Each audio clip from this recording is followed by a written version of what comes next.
My name is Patricia Winters, and I'm 63 years old. I've lived a comfortable life in the suburbs of Minneapolis, raised 3 children, and spent 35 years married to a man I thought I knew. But nothing, absolutely nothing in my predictable existence prepared me for what I would discover on that cold March night when I heard splashing sounds coming from my backyard pool. I should start at the beginning, though. My story doesn't begin with that night. It begins 6 months earlier, when my son Marcus brought home his new wife, Elena. I remember standing in my kitchen, watching them through the window as they walked up the driveway. Marcus had his arm around her waist and she was laughing at something he said. They looked happy. They looked in love. And I remember feeling this small knot in my stomach that I couldn't explain. Marcus is my youngest, my baby. He's 32 now, works as an architect at a prestigious firm downtown. He'd been dating Elena for only 8 months before they got engaged, which I thought was fast, but I kept my mouth shut. After 2 failed relationships in his 20s, I just wanted to see my son happy. And Elena seemed lovely at first. She was 28, originally from Romania, with dark hair that fell in waves past her shoulders, and these striking green eyes that seemed to look right through you. Elena said to me during that first dinner, her accent thick and charming, "Mrs. Winters, your home is so beautiful. Marcus tells me you decorated everything yourself." I smiled and replied, "Please call me Patricia." And yes, I did. It's been a labor of love over the years. She reached across the table and squeezed my hand. Elena told me, "I hope someday Marcus and I will have a home as warm as this." My husband Richard, sitting at the head of the table, beamed. Richard said, "With Patricia's guidance, I'm sure you will. She has excellent taste." I should have trusted that knot in my stomach. I should have paid more attention to the little things that didn't add up, but I didn't. I was too busy trying to be the supportive mother-in-law, the one who didn't interfere, who gave the young couple space to build their life together. The wedding was small, just immediate family and a few close friends. Elena didn't have any family who could make it from Romania. She explained, tears in her eyes, that her parents had passed away when she was young, and she'd been raised by an aunt who was too ill to travel. We all felt so sorry for her. Richard even offered to pay for the aunt's medical expenses if it would help her attend, but Elena declined, saying it was too much to ask. Marcus said to me the night before the wedding, his voice full of emotion, "Mom, I know you had some reservations at first, but Elena is the one. I've never been more sure of anything." I hugged him tight and told him, "If she makes you happy, sweetheart, then I'm happy. That's all I've ever wanted for you." But I was lying. Not about wanting him happy, but about my reservations being gone. They'd only grown stronger, though I couldn't articulate why. Elena was always polite, always helpful, always saying the right things. But there was something performative about it, like she was playing a role she'd rehearsed carefully. The first real red flag came about 2 months after the wedding. Richard and I had invited Marcus and Elena over for Sunday dinner, a tradition we'd maintained with all our children. Elena arrived alone, explaining that Marcus had been called in to work on an emergency project. Nothing unusual there.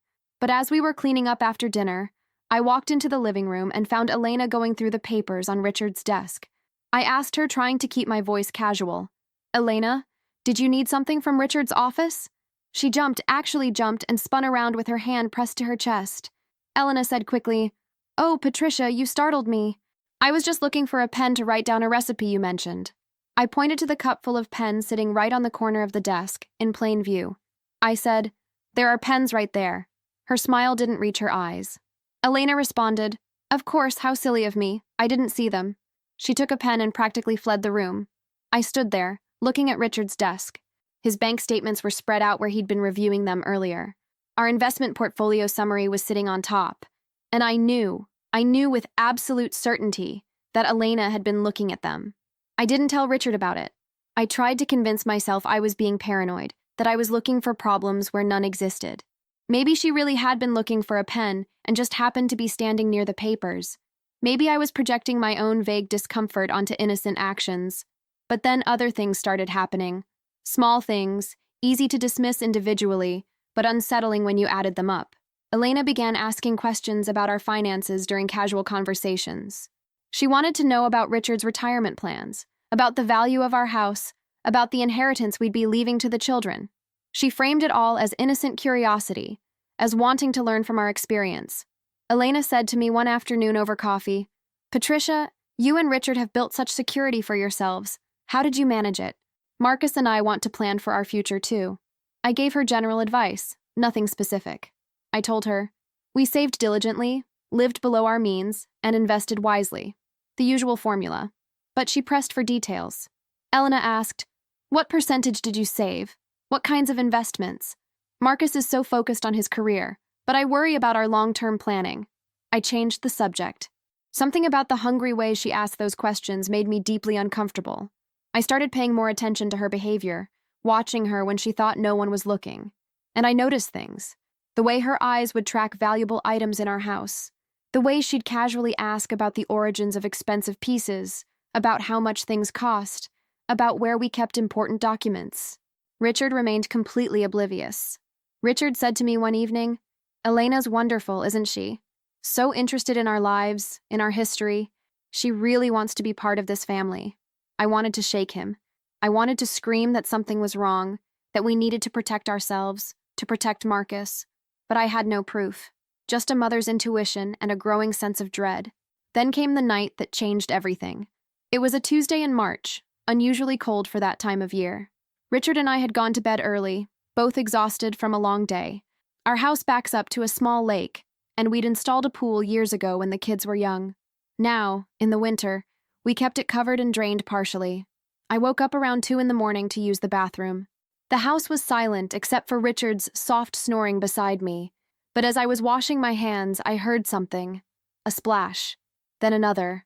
I turned off the water and listened. Someone was at the pool. My first thought was that an animal had gotten under the cover somehow, but then I heard the sound of the cover being moved, the distinctive scraping of the poles against the deck. Someone was opening the pool deliberately. I walked to our bedroom window and peered through the blinds. The backyard was illuminated by the motion sensor lights Richard had installed last year, and there, standing at the edge of the pool in dark clothing, was Elena. She was holding something large, a suitcase. As I watched, frozen in shock, she heaved it over the edge of the pool. It hit the water with a loud splash and began to sink. My heart was pounding so hard I thought I might pass out.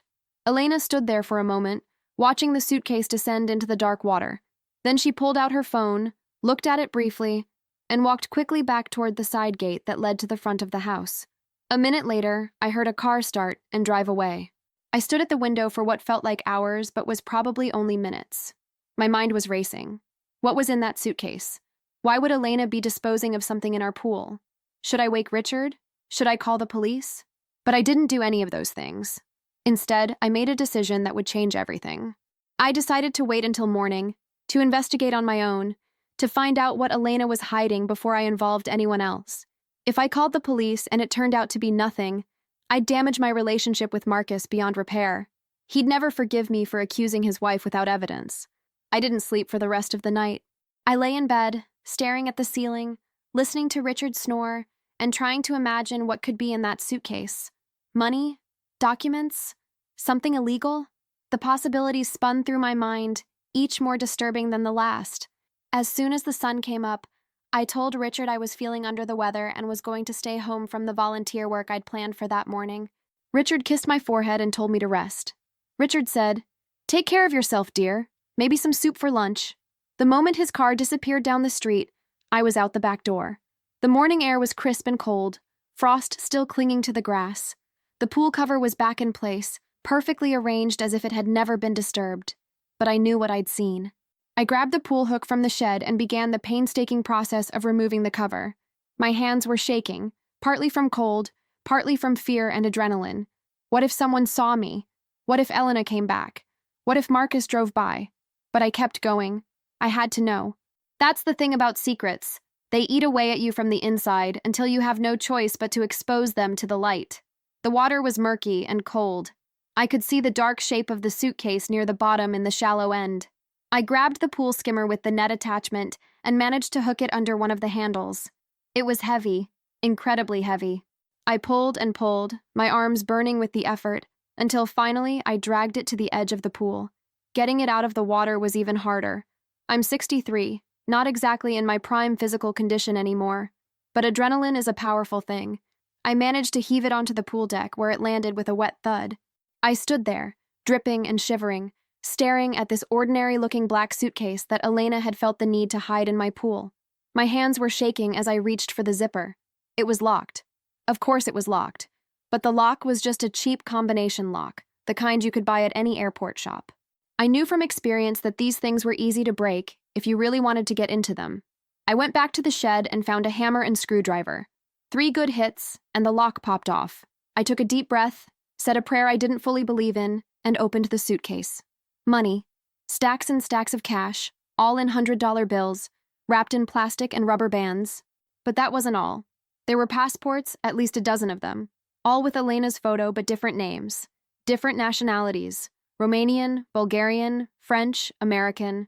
There were credit cards, dozens of them, all with different names. And there were files, thick manila folders full of documents. I pulled one out with trembling hands.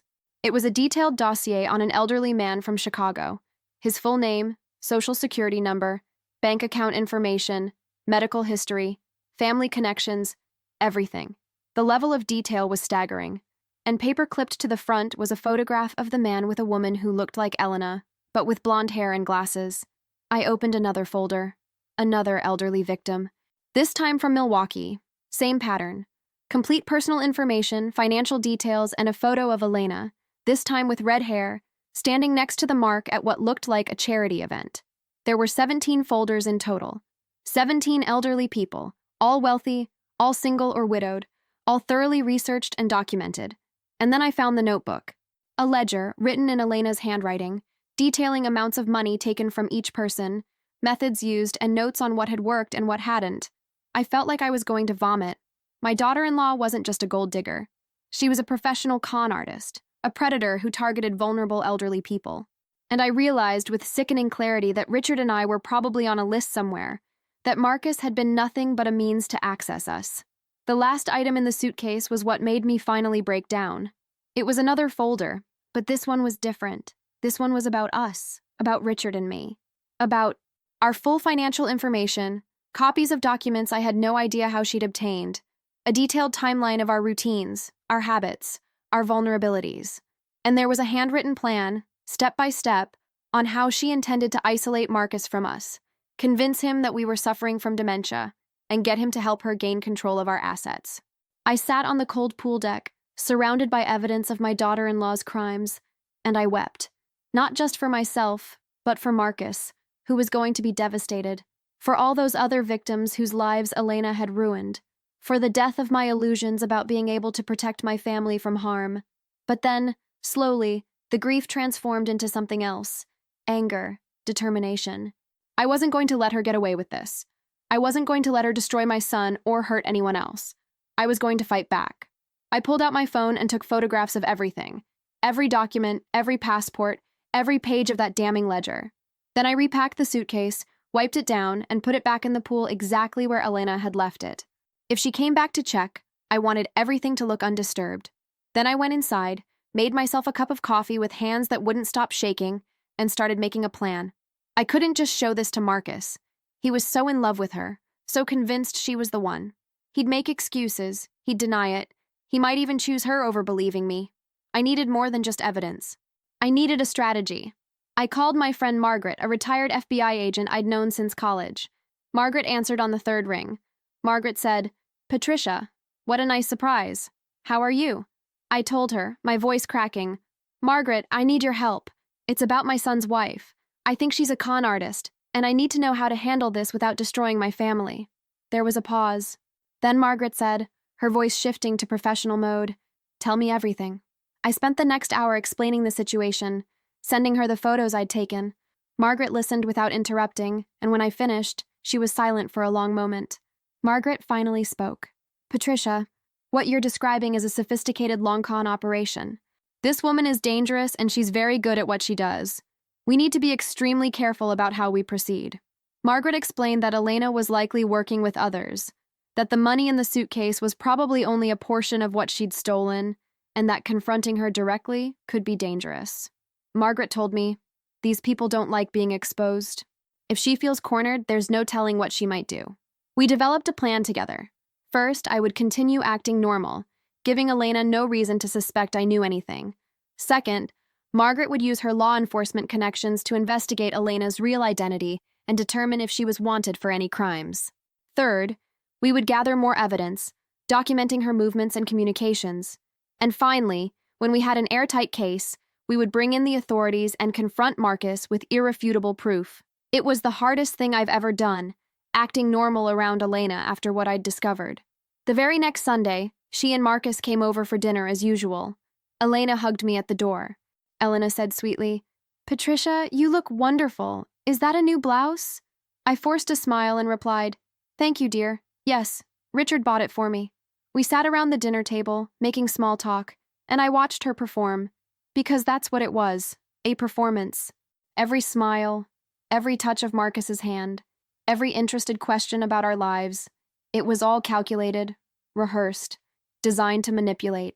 And I realized that I'd been right all along. That knot in my stomach had been trying to tell me something was wrong, but I'd ignored it because I wanted to believe the best about people, because I didn't want to be the overbearing mother-in-law. Marcus said, his arm around Elena's shoulders. "Mom, Dad, we have some news. Elena and I are thinking about buying a house." Elena beamed at me. Elena added, "We'd love your advice, Patricia. You have such wonderful taste. Maybe you could help us look at properties?" I knew what she was really asking. She wanted to know how much money we were willing to contribute to the purchase. She wanted to gauge how generous we'd be, how much she could ultimately extract from us. I replied carefully, "Of course we'd be happy to help however we can." Richard, bless his oblivious heart, immediately jumped in. Richard said, "We could help with the down payment, son. Consider it an early inheritance." I saw the flash of satisfaction in Elena's eyes before she covered it with surprised gratitude. Elena told us, "Oh, Richard, that's too generous. We couldn't possibly accept." But I knew she absolutely intended to accept. This was part of her plan. Get us to give Marcus money, isolate him further, make him dependent on her financially, and then work on getting access to the rest of our assets. After they left that evening, I told Richard I was worried about moving too fast with financial commitments. Richard frowned at me. Richard said, "Patricia, he's our son. We've helped all our children with their first homes. Why would Marcus be different?" I wanted to tell him the truth so badly, but Margaret had warned me that if I told Richard, he might inadvertently tip Elena off. Richard had never been good at hiding his emotions, and Elena was sharp. She'd notice if he suddenly became suspicious or distant. I said instead, "I just think we should take our time, make sure they know what they want. The housing market is complicated right now." Richard kissed my forehead and told me I worried too much. And I stood in our kitchen, feeling more alone than I'd ever felt in my marriage, knowing I was carrying a terrible secret that could destroy our family, but might also be the only thing that could save it. Over the next 3 weeks, Margaret's investigation began to bear fruit, piece by piece, revelation by revelation. Each phone call brought new information, each more disturbing than the last. I spent those weeks in a constant state of anxiety, jumping every time my phone rang, barely sleeping, watching Elena like a hawk whenever she was around. The first breakthrough came 5 days after our initial conversation. Margaret called me while I was grocery shopping. Margaret said, her voice urgent, "Patricia, I need you to go somewhere private. I have preliminary information." I abandoned my cart and hurried to my car. Once inside, I locked the doors and gripped the steering wheel with white knuckles. I told her, "Okay, I'm alone." "What did you find?" Margaret explained that she'd run Elena's photo through facial recognition databases used by law enforcement agencies. The results were shocking. Elena appeared in surveillance footage from at least 6 different cities over the past 3 years, each time with a different appearance and presumably a different name. Margaret said, "She's been in Boston, Chicago, Phoenix, Seattle, Denver, and now Minneapolis. In each city, she spent approximately 6 to 8 months before moving on. That's her pattern." I asked, my mouth dry, what was she doing in those cities? Margaret's response chilled me. Margaret told me, in 3 of those cities, elderly individuals filed police reports about financial exploitation by women matching her description. In 2 cases, the victims died before the investigations could proceed. In 1 case, the family settled privately to avoid publicity. We're talking about hundreds of thousands of dollars stolen, Patricia. Possibly more. The grocery store parking lot suddenly felt surreal, like I was watching myself from outside my body. People were loading groceries into their cars, pushing carts, living normal lives, while I sat there learning that my daughter-in-law was a serial predator who'd been doing this for years. Over the following days, Margaret made contact with investigators in those other cities, piecing together Elena's history. Each conversation revealed more of the picture. In Boston, she'd gone by the name Elena Dumitrescu and had been engaged to a 70-year-old widower before disappearing with $50,000 and his late wife's jewelry. In Chicago, she was Elena Stanescu, dating a retired professor who'd given her access to his investment accounts.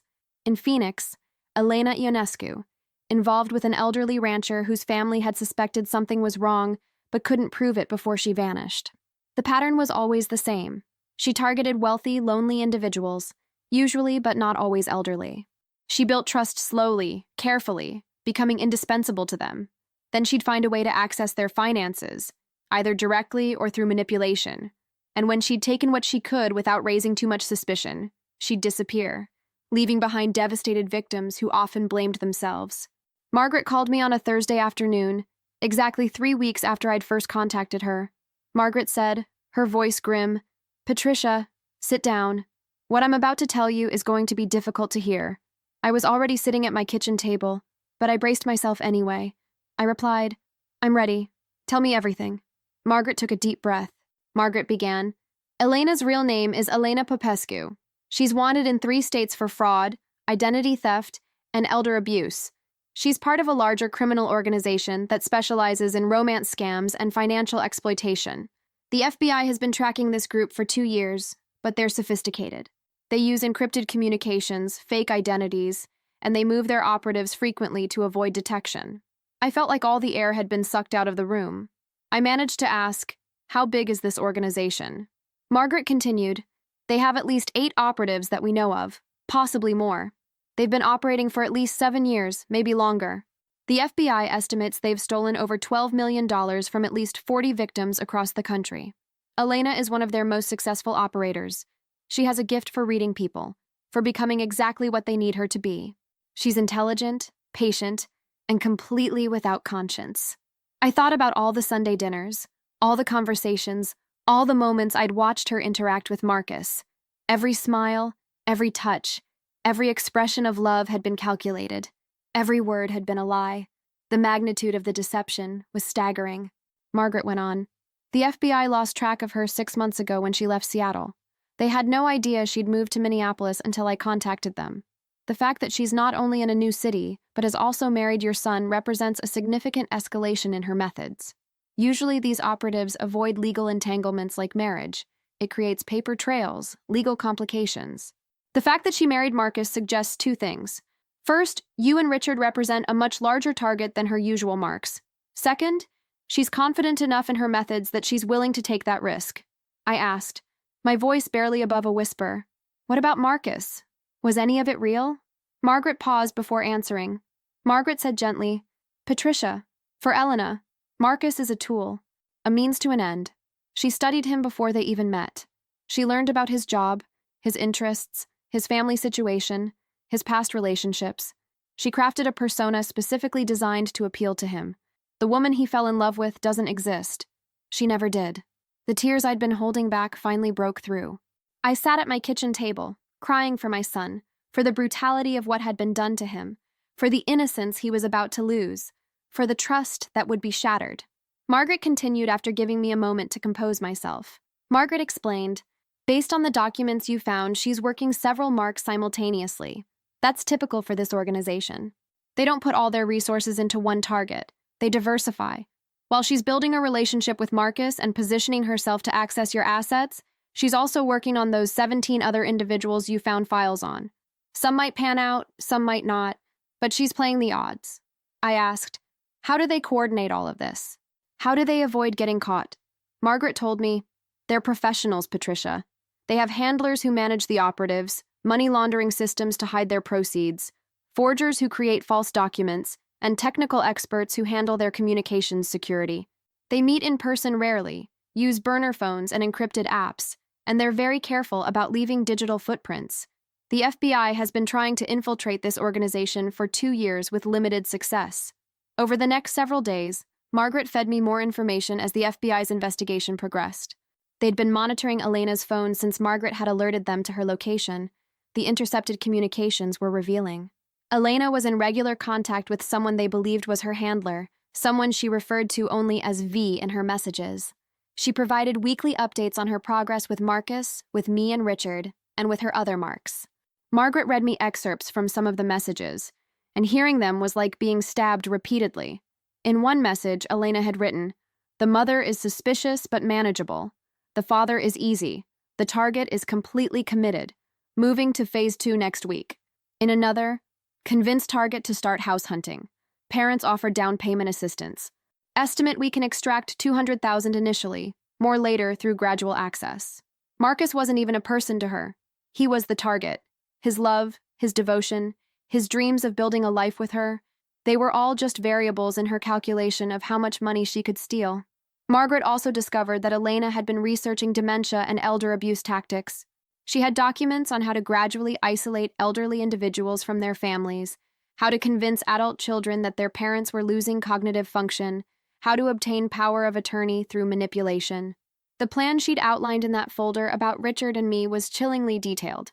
She intended to spend another year building trust, then begin suggesting that we were showing signs of cognitive decline. She'd point out forgetfulness, confusion about finances, difficulty with decision-making. She'd express concern to Marcus about our well-being, suggest that maybe they needed to help us manage our affairs.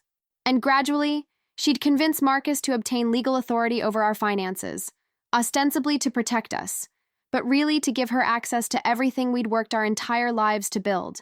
The cruelty of it took my breath away. Not just the theft of money, but the theft of dignity, autonomy, family relationships. She would have turned Marcus against us, convinced him we were incompetent, destroyed the trust between parents and son, all while pretending to care about our welfare. Margaret called me one evening with information about one of Elena's previous victims. Margaret said, "I spoke with the daughter of the man Elena conned in Chicago. She was willing to talk. Patricia, you need to hear this. You need to understand what we're preventing." The woman's name was Jennifer.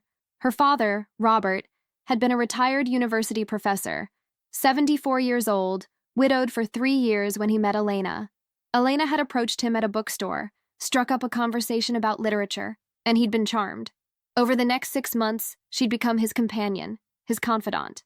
She'd helped him with errands, kept him company, listened to his stories about his late wife. He'd fallen in love with her. Jennifer told Margaret, "I tried to warn him. Something felt off about her. She was too perfect, too attentive, too interested in someone 50 years older. But Dad was lonely, and he was happy for the first time since Mom died. He told me I was being paranoid, that I just didn't want him to move on, so I backed off." Elena had convinced Robert to add her to his bank accounts, saying it would make it easier for her to help him with his finances. She'd suggested investments that turned out to be scams run by her accomplices. She'd borrowed money for fake emergencies that never quite got repaid. By the time Jennifer realized the extent of the theft, Elena had taken over $200,000 and vanished. But the financial loss wasn't the worst part. Jennifer said, "The money was terrible, but what really destroyed my father was the betrayal. He'd opened his heart to her. He'd trusted her completely. When he realized she'd been using him, that everything had been a lie, something broke in him. He became depressed, stopped eating, stopped caring about anything. He died 8 months later. The doctors said it was heart failure, but I know the truth. She killed him as surely as if she'd used a weapon." When Margaret finished telling me this story, I sat in silence for a long time. This was what I was protecting Marcus from. Not just the loss of money, but this kind of soul-destroying betrayal. This realization that everything he believed about his relationship, about love, about trust, had been a carefully constructed lie. Margaret said softly, "Patricia, I'm telling you this because you need to stay strong. What you're doing, what you're about to put Marcus through, it's necessary. It's going to be painful, but it's nothing compared to what Elena has planned for him, for all of you." I wiped my eyes and told her, "I know. I just wish there was another way." Margaret replied, "There isn't. I've seen cases like this before. The only way to stop predators like Elena is to expose them, to arrest them, to put them in prison where they can't hurt anyone else. You're doing the right thing." Over those 3 weeks, I also learned more about the organization Elena worked for. They recruited young women, usually from Eastern Europe, who were attractive, intelligent, and willing to do whatever it took to make money. They trained them in psychology, in social engineering, in the art of manipulation. They taught them how to research targets, how to build personas, how to extract maximum value while minimizing risk. It was sophisticated, organized, and incredibly effective. The FBI believed the organization was run by someone in Europe, possibly Romania or Bulgaria, but they'd never been able to identify the leadership. The operatives like Elena were compartmentalized, knowing only their immediate handler and the other operatives they occasionally worked with. Money moved through complex international channels, making it nearly impossible to trace.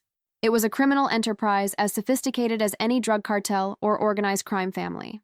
Margaret continued, "The FBI has been tracking this organization for 2 years.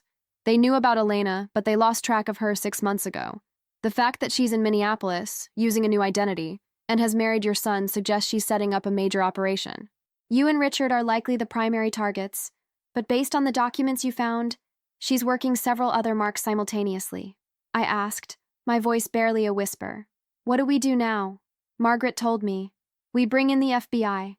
They'll want the evidence you found and they'll want to set up surveillance. But Patricia, you need to prepare yourself. Marcus is going to be devastated. He's not just going to lose his wife, he's going to lose his sense of reality. Everything he thought he knew about his relationship will be revealed as a lie. That kind of betrayal can break a person." I knew she was right. I'd been dreading this moment since I opened that suitcase. But there was no other way. I agreed to meet with the FBI agents the following Monday. Margaret would be there too to help me through the process. That weekend was torture. Elena and Marcus came over on Saturday for a barbecue Richard had planned.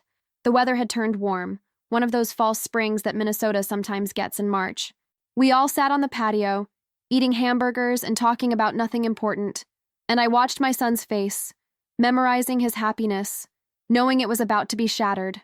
Marcus said at one point, looking at Elena with such love it made my heart ache, "I'm the luckiest guy in the world. I can't believe I get to spend my life with this amazing woman." Elena smiled at him, and if I hadn't known the truth, I would have believed it was genuine. She replied softly, "I'm the lucky one, Marcus. You've given me a family, a home, everything I never had." I excused myself and went inside, claiming I needed to check on the potato salad. I stood in the kitchen, gripping the counter, trying not to cry. How could someone be so cruel? How could she look at my son's face and feel nothing? How could she plan to destroy him and sleep peacefully at night? But I knew the answer. People like Elena didn't think like normal people. They saw others as resources to be exploited, as means to an end. Empathy was a weakness they'd learned to fake but never actually feel. Understanding this didn't make it hurt any less. Monday morning arrived too quickly. I told Richard I had a doctor's appointment and left the house early. The FBI field office in Minneapolis was downtown, in a modern building that looked like any other corporate office. Margaret met me in the lobby. Margaret said gently, "Are you ready for this?" I nodded, even though I wasn't sure I'd ever be ready. We took the elevator to the 9th floor, where 2 agents were waiting for us in a conference room. Agent Sarah Collins and Agent David Park. They were younger than I expected, probably in their 30s, but they had the kind of serious, focused energy that made you trust them immediately. Agent Collins shook my hand and said, "Mrs. Winters, thank you for coming in. We understand this is an incredibly difficult situation for you." I gave them the photos I'd taken, and I told them the whole story, starting from the first time I met Elena all the way through to finding the suitcase. They listened carefully, taking notes, occasionally asking clarifying questions. When I finished, Agent Park sat back in his chair and exchanged a look with his partner. Agent Park said, "Mrs. Winters, you've done exactly the right thing by coming to us. Elena Popescu is part of one of the most successful fraud rings we've been tracking. Your evidence, combined with what we already have, should be enough to bring down the entire organization." Agent Collins added, "But we need your help. We need you to continue acting normal around Elena. We're going to set up surveillance on your property and on Marcus's home. We need to catch her in the act of attempting to defraud you, and we need to identify her accomplices." "Can you do that?" I asked, my voice shaking. "For how long?" Agent Collins replied, "A few weeks at most. We'll move as quickly as we can. But Mrs. Winters, I need to warn you. When we make the arrest, it's going to be traumatic for your son. We have resources available to help him process what's happened, but this kind of betrayal causes real psychological damage." I knew that. I'd been living with the knowledge of what this would do to Marcus for weeks now, but knowing didn't make it any easier. I agreed to cooperate. What choice did I have? The next 2 weeks were the longest of my life. FBI agents were parked in unmarked cars near our house and near Marcus's apartment. They'd tapped Elena's phone and were monitoring her communications. I had to wear a wire whenever she was around, recording every conversation, every manipulation, every lie. The wire was a small device that Agent Collins had fitted on me during a meeting at a coffee shop across town. She'd shown me how to activate it, how to position it so the microphone would pick up conversations clearly, how to act natural even though I was betraying no outward sign of the deception I was participating in. Those 2 weeks felt like living in a parallel reality. On the surface, everything appeared normal. Everything. Richard went to work, came home, watched television, completely unaware that FBI agents were monitoring our property 24 hours a day. I continued my usual routines, shopping for groceries, attending my book club, having lunch with friends. But underneath, I was constantly on edge, constantly performing, constantly terrified that Elena would somehow sense what was happening. The physical toll was immediate. I stopped sleeping more than 3 or 4 hours a night. I'd lie awake, running through conversations I'd had with Elena, analyzing every word, every gesture, trying to understand how I'd missed the signs for so long. I lost my appetite. Food tasted like cardboard, and my stomach was in constant knots. Richard noticed I was losing weight and asked if I was feeling well. I blamed it on stress from planning a charity event, another lie added to the growing pile. Agent Collins checked in with me daily, sometimes twice a day. We'd meet in random locations, never the same place twice. During one of these meetings, Agent Collins played back some of the recordings from my wire. Hearing my own voice, hearing Elena's voice, hearing the casual way she manipulated conversation toward topics that would benefit her schemes, it was surreal and nauseating. Agent Collins said to me, "You're doing remarkably well, Mrs. Winters. I know how difficult this must be." And the lies were constant. Elena continued to play the perfect daughter-in-law, the loving wife. She came over 3 times that week. Each visit an ordeal I had to endure with a smile on my face and a wire recording every word. She helped me plant flowers in the garden one afternoon. Elena said as we worked side by side, dirt under our nails, "You know, Patricia, I never had a mother figure growing up. You've been so kind to me. I hope you know how much I appreciate you." I responded, keeping my voice steady even as I wanted to scream, "You're family now, Elena. That's what family does." The wire hidden under my shirt was recording every word, every false expression of gratitude, every calculated attempt to bond with me, every strategic question about our finances disguised as innocent conversation. She asked me while we were planting petunias, "Patricia, can I ask you something personal? How did you and Richard decide to divide your assets? Marcus and I are trying to figure out the best way to manage our finances." I recognized it for what it was, an attempt to extract information about our financial structure. I replied vaguely, "Oh, we've always kept things simple. Mostly joint accounts." Elena pressed, "And your investments? Do you manage those together?" I deflected. I told her, "Richard enjoys researching investments, so he tends to take the lead, but we make all major decisions together." I watched her absorb this information, watched the calculations happening behind those green eyes. The wire captured it all. During one visit, Elena brought up the subject of Richard's health. She mentioned that he'd seemed tired lately, that she'd noticed him being forgetful about small things. Elena said with apparent concern, "Has he seen a doctor recently? It's better to catch these things early." I felt cold fury wash over me. This was it. This was the beginning of her plan to convince Marcus that we were declining, that we needed help managing our affairs. I kept my voice casual. I replied, "Oh, Richard's fine, just working too hard as usual." The FBI agents monitoring the surveillance told Agent Collins that Elena was having regular phone conversations with her handler. Agent Park shared one intercepted conversation with me. He warned me first, "Mrs. Winters, this is going to be difficult to hear." In the recording, Elena was speaking to her handler in Romanian, which the FBI had translated. Elena said, "The mother is more observant than I anticipated, but the son is completely committed. The parents have offered $200,000 for a house down payment." Her handler responded, "What about the other targets?" Elena replied, "3 are promising. 2 are ready to move to the next phase. Everything is on schedule." The conversation chilled me. Agent Park said, "These people don't hesitate to use intimidation or worse if someone gets in their way. We have agents watching your house around the clock." Marcus called me one evening during this period. Marcus said, his voice excited, "Mom, Elena and I found a house we love. Can you and Dad come see it this weekend?" I agreed, my heart breaking. That Saturday, Richard and I met Marcus and Elena at the house. It was a beautiful property in a nice neighborhood. Marcus walked us through excitedly, pointing out features, talking about their future there. Marcus said as we stood in the kitchen, "About that offer you made to help with the down payment. We'd really appreciate it." Richard immediately replied, "Son, consider it a gift. We want to help you get started. I watched Elena's face. There was a flash of satisfaction, quickly hidden. Elena said, Richard, Patricia, that's too generous. But her eyes said otherwise. This was exactly what she'd been working toward. I spoke up, trying to slow things down. I said carefully, maybe we should all take a few days to think about it. Marcus looked disappointed. Marcus said, Mom, the seller wants an answer by Monday. Richard solved it. Richard said, let's write the check this week. I felt trapped. The money would be recovered eventually, I told myself, but it felt like feeding money directly to criminals. Agent Collins called me on a Tuesday evening. Agent Collins said, Mrs. Winters, we're ready to move. We've identified 3 of Elena's accomplices, and we've intercepted communications that suggest they're planning to accelerate their timeline. We believe they're planning to have Marcus sign power of attorney documents next week, giving Elena control over his finances, which would then give her leverage to access yours. I felt my stomach drop. It was happening so fast. I asked, what do I need to do? Agent Collins explained that they would arrest Elena the following afternoon.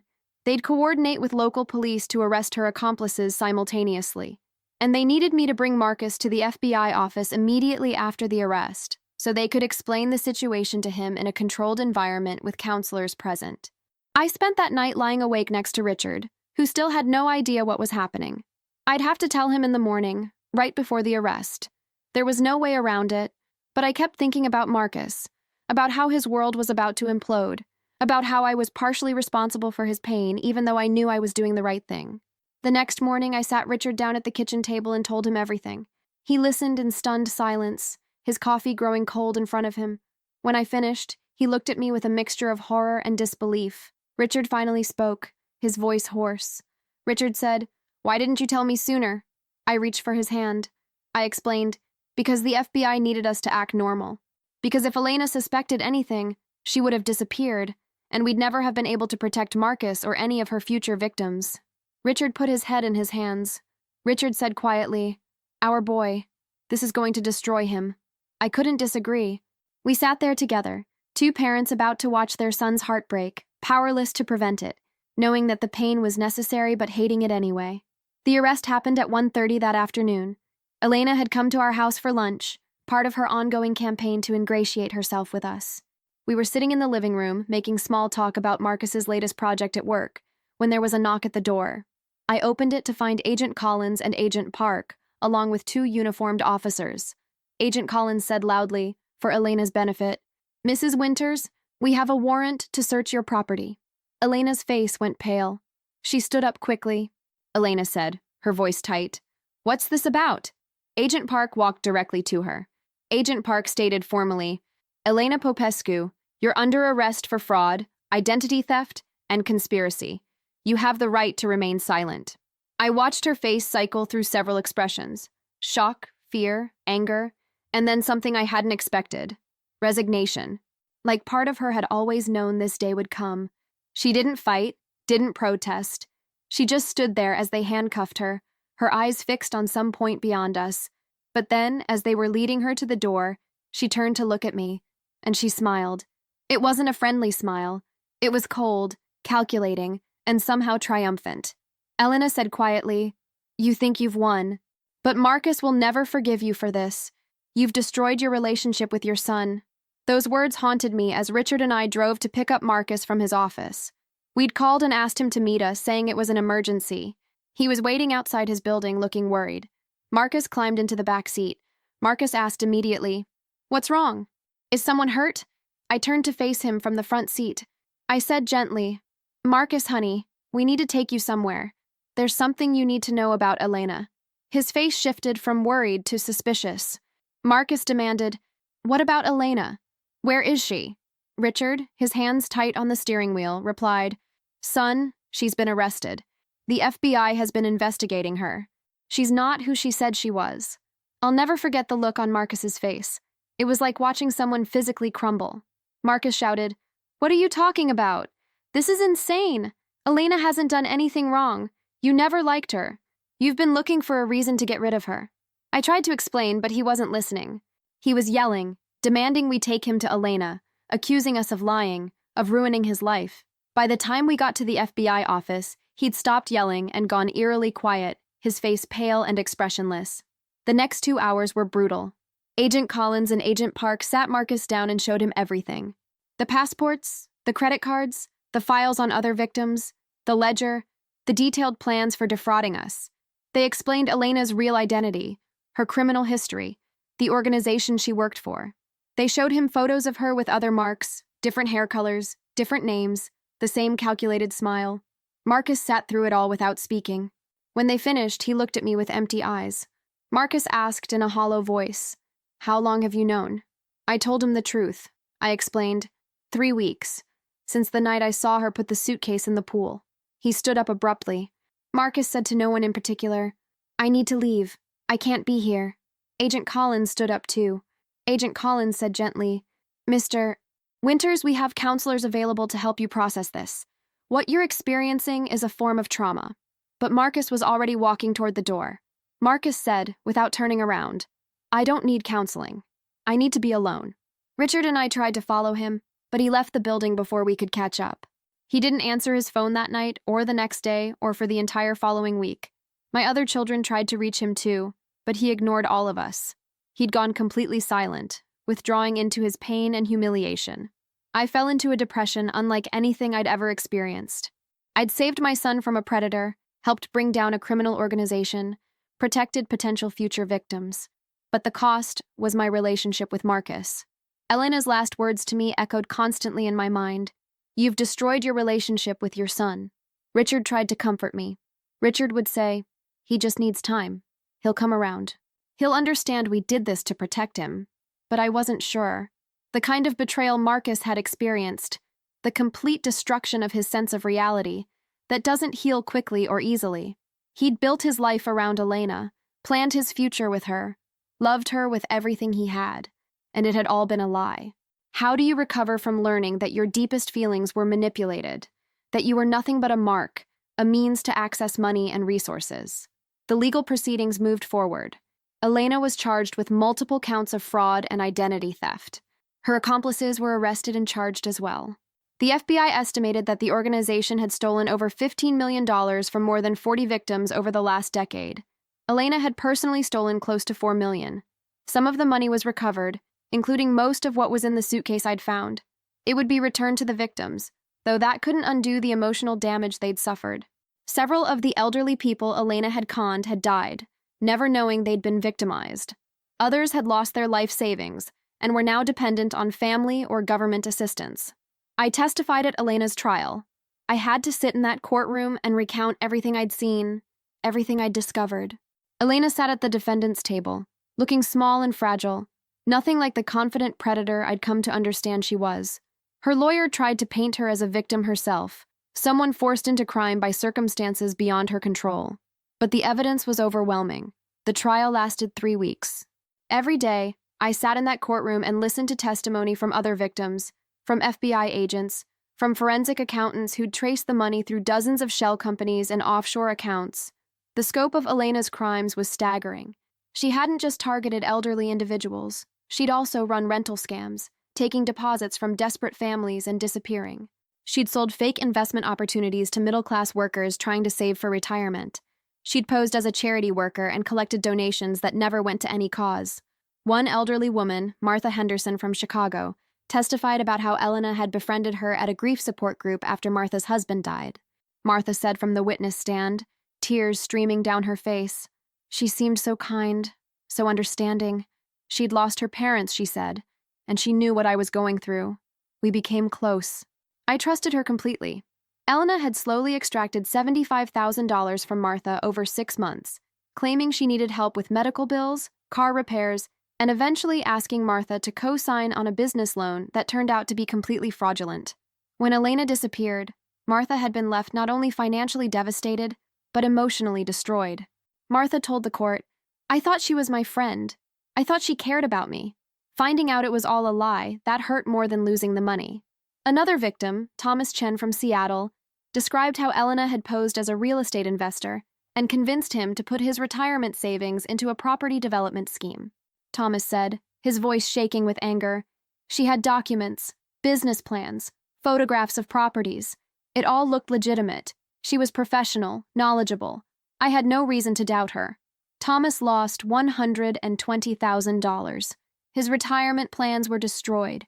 He'd had to go back to work at 70 years old to support himself. The betrayal had damaged his relationship with his children, who'd warned him the investment seemed too good to be true. Thomas testified, "My son told me to be careful. My daughter did research and found inconsistencies, but I didn't listen. I thought they were being paranoid. Now my family barely speaks to me because I lost money that was supposed to be their inheritance someday." Story after story, victim after victim. Each one was devastating. Each one revealed Elena's complete lack of empathy, her calculated cruelty, her skill at finding people's vulnerabilities and exploiting them without mercy. During my testimony, I looked directly at Elena. I said clearly, she knew exactly what she was doing. She researched her victims, planned her cons meticulously, and showed no remorse. She told me herself that I'd destroyed my relationship with my son. She knew the pain she was causing, and she felt nothing. Elena's lawyer cross-examined me aggressively. He tried to suggest that I'd been overly suspicious, that I'd jumped to conclusions, that maybe Elena had legitimate explanations for the items in the suitcase. But Agent Collins had prepared me well.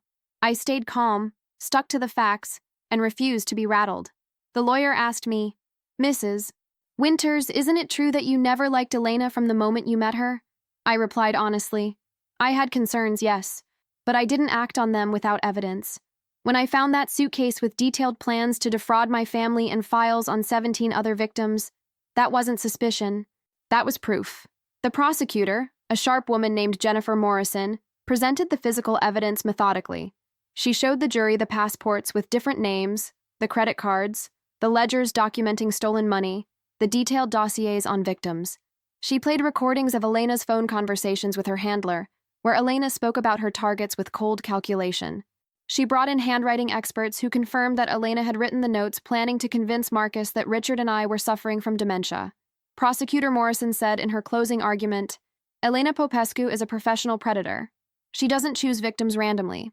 She studies them, identifies their vulnerabilities, their loneliness, their desire for connection or security. Then she becomes exactly what they need. She becomes the caring daughter figure for a lonely widow. She becomes the exciting romantic partner for a man recovering from divorce. She becomes the savvy investment advisor for someone worried about retirement. And while they trust her, while they believe her lies, she systematically robs them of their life savings, their dignity, and their ability to trust again." The prosecutor continued, "The defense wants you to believe that Elena herself is a victim, forced into this life by poverty and lack of opportunity, but the evidence shows otherwise. Elena Popescu made choices. She chose to join a criminal organization. She chose to perfect her skills at manipulation and fraud. She chose to look into the faces of people who trusted her and feel nothing as she destroyed their lives. These were choices, ladies and gentlemen of the jury. And choices have consequences. Elena was convicted on all counts and sentenced to 20 years in federal prison. Her accomplices received similar sentences. The judge, an older woman with sharp eyes named Judge Barbara Martinez, said during sentencing, "You preyed on people's loneliness and trust. You destroyed families and lives for personal gain. You showed sophisticated planning and complete disregard for your victims' well-being.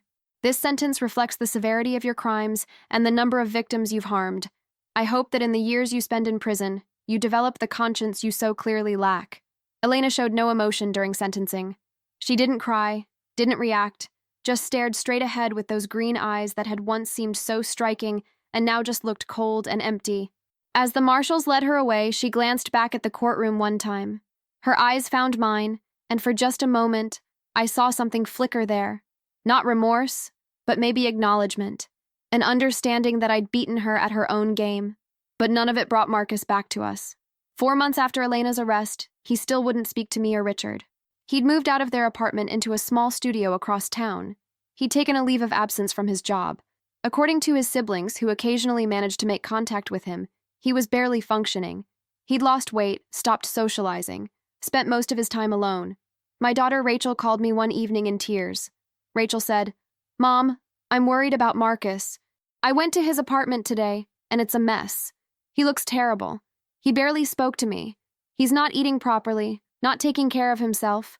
I think he might be depressed, like really depressed." I felt my heart break all over again. I asked, "Did you suggest he see a therapist?" Rachel replied, "I tried.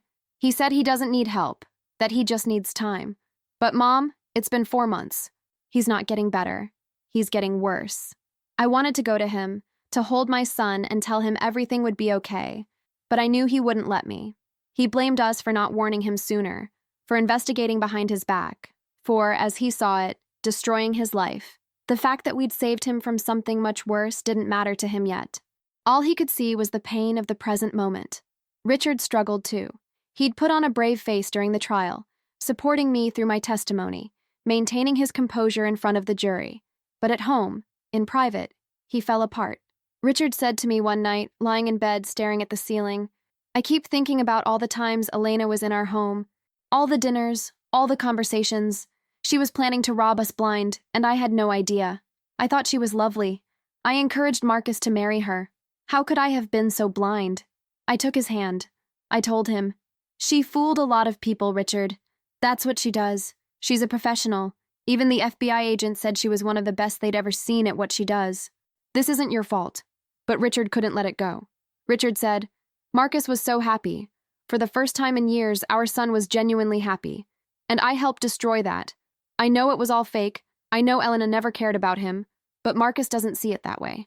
He just sees that we took away the woman he loved." I understood his pain because I felt it too. The guilt was crushing. Even though intellectually I knew we'd done the right thing, emotionally it felt like we'd failed our son. We'd protected him from financial ruin but couldn't protect him from heartbreak. We'd exposed Elena's lies but couldn't spare Marcus the agony of learning that his entire relationship had been a calculated deception. The weeks dragged on.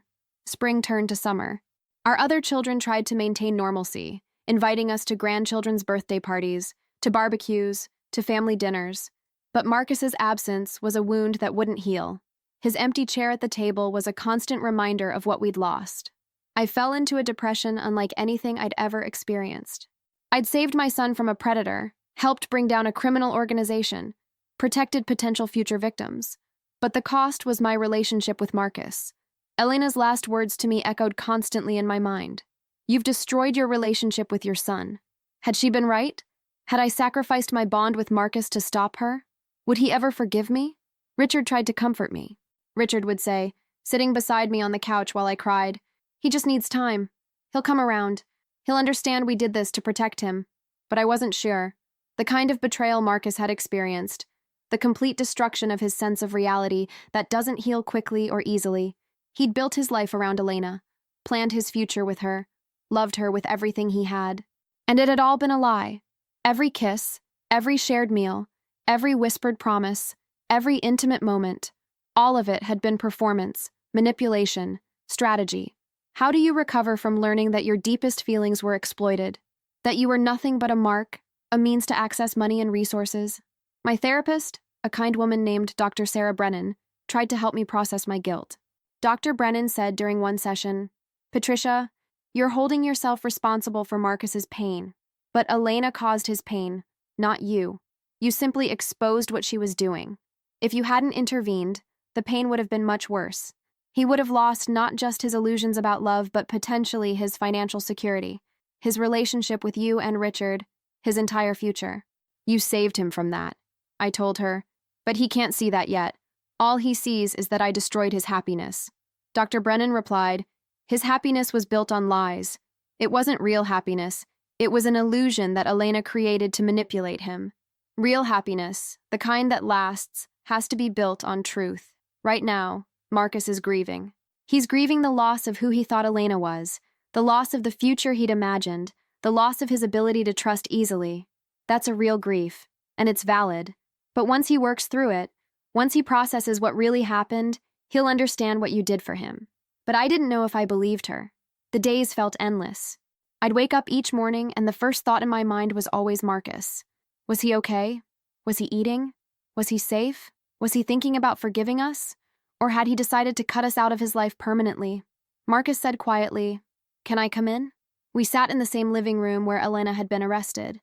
Marcus stared at his hands for a long time before speaking. Marcus finally said, his voice cracking, "I've been seeing a therapist. She specializes in helping people recover from this kind of, what did she call it? Intimate partner fraud. She's been helping me understand what happened. I wanted to reach for him, to hug him, but I stayed in my seat, giving him space to talk." Marcus continued, "I was so angry at you, Mom. You saw the truth about Elena before I did. and I hated you for it. I hated that you were right. I hated that I was so blind. I hated that everyone else could see what I couldn't." His eyes filled with tears. Marcus went on, "But my therapist helped me understand that what Elena did wasn't about me being stupid or naive. She was a professional. This is what she did for a living. She'd perfected these techniques over years. I was just another target, another mark. And you, Mom, you did what you had to do to protect me. Even knowing it would damage our relationship, you did it anyway." I was crying now, too. I told him, "Marcus, I'm so sorry. I'm sorry you had to go through this. I'm sorry I couldn't protect you from the pain." He shook his head. Marcus said, "You did protect me. If you hadn't found that suitcase, if you hadn't investigated, Elena would have eventually gotten control of my finances, and through me, yours and Dad's. She would have destroyed all of us financially and then disappeared. You saved me from something much worse."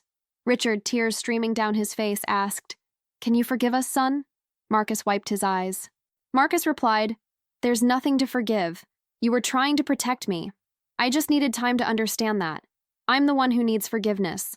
I said terrible things to you. I blamed you for something that wasn't your fault." We spent the rest of that evening talking. Marcus told us about his therapy sessions, about the support group he'd joined for victims of romantic fraud, about his plans to eventually return to work. He was healing, slowly, but he was healing. Marcus said before he left, "Mom, can I ask you something? When did you first suspect something was wrong with Elena?" I thought about it carefully before answering. I told him honestly, the first day I met her. I had this feeling in my stomach, this knot of discomfort. I didn't understand it then, and I tried to ignore it. But looking back, some part of me knew she wasn't genuine. Marcus nodded slowly. Marcus responded, "I wish I'd paid attention to my instincts too. There were signs, little things that didn't quite add up. But I wanted so badly to believe I'd found the one that I ignored them all." I reached over and squeezed his hand. I said gently, "That's what she counted on. That's how these people operate. They find what you want, and they become that. It's not a failure on your part. It's a testimony to your capacity for love and trust." Marcus left that night with a promise to come to Sunday dinner the following week. It wasn't a complete healing. We all knew it would take time, maybe years, for Marcus to fully recover from what Elena had done to him. But it was a start. It was hope. Over the next year, our family slowly knit itself back together. Marcus returned to work and eventually moved into a new apartment.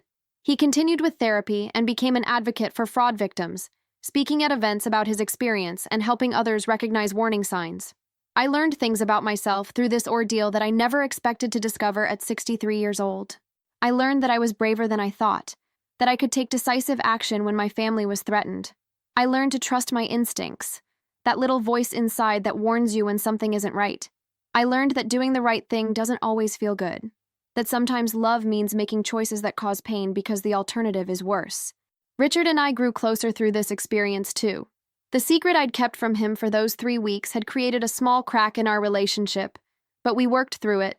We learned to communicate better, to trust each other with difficult truths, to face challenges together rather than trying to protect each other from pain. But the biggest lesson came from Marcus. Watching him rebuild his life, seeing him transform his victimization into purpose, witnessing his resilience in the face of profound betrayal, it changed how I saw him. He wasn't my baby anymore. He was a strong, capable man who could survive the worst kind of emotional trauma and come out the other side. One Sunday afternoon, almost 2 years after Elena's arrest, we were all gathered for dinner. My other children were there with their families, and Marcus had brought a friend, a woman he'd met at his support group who'd been through a similar experience. They were taking things slowly, just friends for now, but I could see the possibility of something more in the future.